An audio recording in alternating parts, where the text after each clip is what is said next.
Once you have logged into Clever, click on the Seesaw button.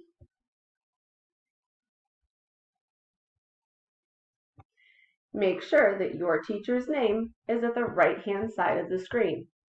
If this is not your teacher, go to the left-hand side of the screen and click on the gray button. Find your teacher's name and click on it. Then you'll come over here to Activities. Click on the Activities to see what you need to do that day. This activity is called Number and Letter Sort.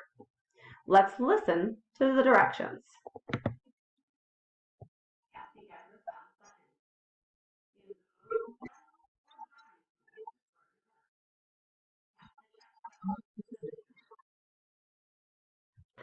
So we're going to start with clicking the Add Response button.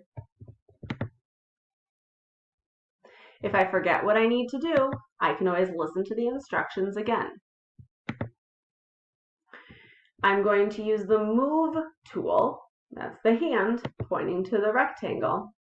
Make sure I've clicked on that, and I see at the top it says Numbers 1, 2, 3, Letters A, B, C. There are numbers and letters in the middle, and I'm going to sort them.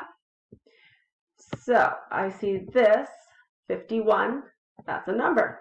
So I'm going to put it on the numbers side. This is the letter N. I'm going to put it on the letters side. And I'm going to continue choosing something from the middle and deciding whether it is a number or a letter.